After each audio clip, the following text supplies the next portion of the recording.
My sister looked the judge dead in the eye, pointed a trembling finger at me, and said, "Your Honor, my sister is mentally ill and completely unfit to handle her life." The courtroom went dead silent.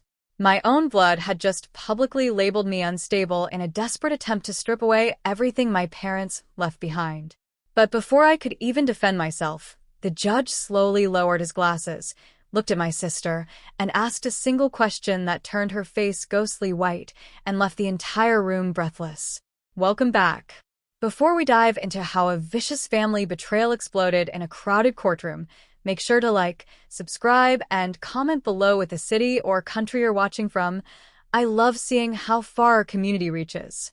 My name is Clara, I'm 28 years old, and this is the story of how my sister tried to destroy my sanity for money, only to spring her own trap. My name is Clara. I'm 28 years old, and until recently, I believed that family loyalty was absolute. Growing up, my older sister, Vanessa, was the undisputed star of our household. At 31, she had always been the polished, flawless, golden child, the one my parents praised at every dinner party, the one who moved away to the big city to pursue a glamorous life, and the one who looked down on everything I did. I, on the other hand, was the quiet, invisible sister. While Vanessa was chasing titles and living far beyond her means, I stayed right here in our hometown, working side by side with our parents to build their life's work, a thriving floral and event management business that had taken them 30 hard years to create. I knew every client, every supplier, and every corner of the family estate. I loved our simple, grounded life, even if it meant living in Vanessa's long shadow. To the outside world, Vanessa was the picture of success, draped in designer clothes and driving luxury cars. But behind that carefully curated mask lay a terrifying reality that none of us saw coming. Vanessa wasn't just living large, she was drowning in catastrophic debt. And when our family was struck by an unthinkable tragedy, that polished mask didn't just crack, it completely shattered, revealing a woman desperate enough to destroy her own sister to save herself. The illusion of our stable family shattered on a rainy Tuesday night. A devastating car accident took both of our parents in an instant, plunging my world into absolute darkness. While I was left paralyzed by grief, handling the coroner, hospital logistics, and exhausting funeral arrangements entirely alone, Vanessa was nowhere to be found. She finally flew in just hours before the service, stepping out of a cab in a designer black dress and oversized sunglasses, looking more like she was attending a red carpet event than burying our parents. Even at the graveside, her mind wasn't on mourning. It was strictly on asset management. Barely 48 hours after the service, Vanessa cornered me in the kitchen while the funeral flowers were still fresh. With a chillingly clinical efficiency, she demanded immediate control over the family estate, the business accounts, and our parents' home, claiming I was far too broken by grief to handle the legalities. I handed her tea, numb and exhausted, blindly trusting her because she was my older sister. But a strange chill settled over me later that evening when I checked our parents' heavy iron safe for their official will and insurance papers. The safe door was unlocked. Inside, the primary will, the property deeds, and all corporate binders had completely vanished. When I confronted Vanessa on the phone, her voice shifted instantly from synthetic concern to razor-sharp coldness, claiming I must have misplaced them in my fragile state. That was the exact moment I realized my sister hadn't come home to grieve. She had come home to conquer. Over the following weeks, Vanessa launched a silent, terrifying campaign to tear down my credibility bit by bit. She began spreading quiet rumors to our extended family, longtime business clients, and old neighbors, suggesting that the sudden loss of our parents had completely broken my mind. At first, it was subtle. She'd drop heavy sighs in public, whispering how deeply concerned she was about my emotional stability, making sure everyone viewed me through a lens of pity and doubt.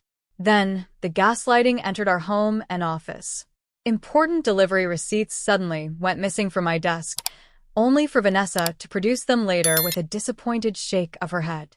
My digital calendar entries were mysteriously altered, making me miss crucial vendor appointments I knew I had scheduled correctly.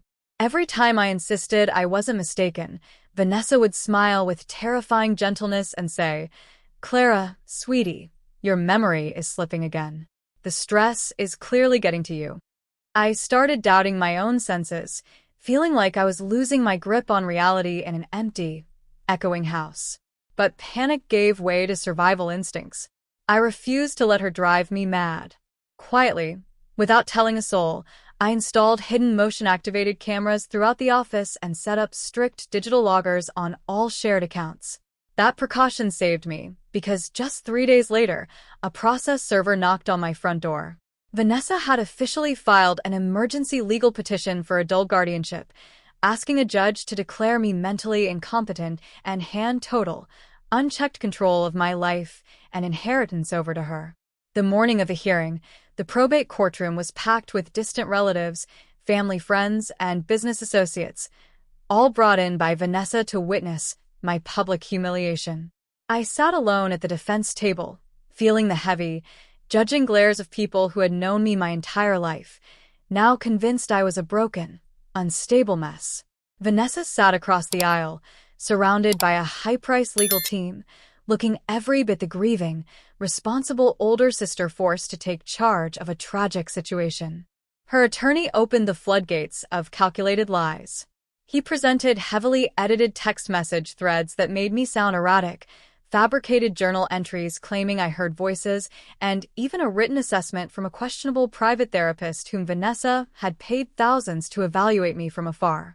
Every piece of manufactured evidence painted me as a woman spiraling into total mental collapse, completely incapable of managing money or making rational decisions.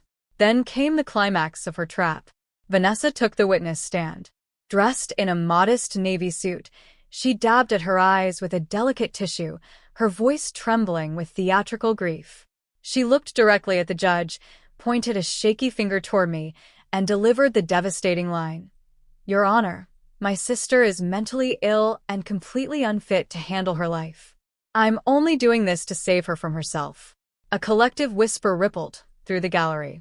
But while Vanessa wiped away her fake tears, I remained completely still. I turned to my attorney, handed him a sealed envelope and encrypted flash drive, and whispered, "It's time." My attorney stood up, calmly handed the flash drive to the bailiff, and requested an immediate review of the surrebuttal evidence. The courtroom fell into a tense, heavy silence as Judge Harrison plugged the drive into his bench computer. On his screen played time-stamped, high-definition security footage showing Vanessa slipping into my office at night, logging into my computer, altering calendar dates, and hiding paper files. Along with the video was a certified digital audit trail from our bank, as well as a certified copy of our parents' true final will, sent directly from their corporate attorney. For 5 agonizing minutes, the judge reviewed the evidence. The color slowly drained from Vanessa's face as she realized something had gone horribly wrong. Judge Harrison finally lowered his glasses, his stern glare cutting through the quiet room like a blade. He looked past the high-priced attorneys, locking eyes directly with my sister on the witness stand. "Ms. Vanessa," the judge's deep, echoing voice broke the silence. "If your sister is so severely mentally unfit and incapable of managing her financial affairs, can you explain to this court why digital bank logs show that yesterday at 8 a.m., you personally forged her signature and transferred $140,000 from her private trust account into a personal offshore holding account in the Cayman Islands?" The entire gallery gasped in shock. Vanessa froze as if struck by lightning. Her lips parted, but no sound came out. The dramatic tears vanished, replaced by sheer, unadulterated terror. She looked wildly toward her lawyer, but he was already stepping away from her, realizing he had been dragged into a massive fraud. Your Honor, I can explain," Vanessa stammered, her voice cracking as her flawless facade disintegrated in seconds. Judge Harrison slammed his gavel down hard. "Bailiff, secure the doors. I am ordering an immediate criminal inquiry right now." The courtroom descended into absolute chaos as the bailiff moved to block the exits. Judge Harrison formally dismissed Vanessa's emergency guardianship petition with prejudice, ruling it an outrageous, bad-faith attempt to manipulate the legal system. In a matter of minutes, my sister, went from the arrogant prosecutor of my sanity to a criminal suspect cornered by her own greed. In the days that followed, the full, ugly truth came spilling out. State investigators opened a deep audit into Vanessa's finances, uncovering a nightmare of staggering proportions. The glamorous life she had been bragging about in the big city was entirely built on a mountain of fraud. She was drowning in over $400,000 of high-interest credit card debt, luxury car leases, and failed offshore investment schemes. She hadn't just tried to declare me insane out of cruelty. She was facing total financial ruin and saw our parents' estate as her personal gold mine. Vanessa was formally arrested and charged with grand larceny, forgery, wire fraud, and perjury. The relatives and business associates who had so eagerly judged me in that courtroom were horrified by their own blind foolishness, flooding my phone with tearful apologies and awkward excuses. But the damage was done. I politely blocked their numbers one by one, refusing to let toxic spectators back into my life. When Vanessa's public defender called me begging for a plea deal mercy statement, I gave a firm, unwavering no. My sister had made her choice to destroy me. Now, she had to face the cold, unyielding consequences of a law. With the legal battle finally over, I officially inherited our parents' home and the floral business, free and clear of Vanessa's destructive touch. Taking sole control was terrifying at first, but breathing new life into the company on my own terms gave me a profound sense of peace. The shop bloomed brighter than ever, built on honesty, hard work, and the authentic legacy our parents had left behind. Looking back, that brutal courtroom trial changed me forever. I was no longer the timid, soft-spoken younger sister living in someone else's shadow. I had stepped out of the darkness, learned to trust my own instincts, and found an inner strength I never knew I possessed. Family is meant to be a sanctuary, but sometimes the people closest to you are the ones who try to break you the hardest. Have you ever had a family member turn against you for their own gain? How did you handle it? Let me know your thoughts in the comments down below. And if you enjoyed this story, click the video on your screen right now for another incredible tale of drama and justice. Thank you for watching, and I'll see you in the next story.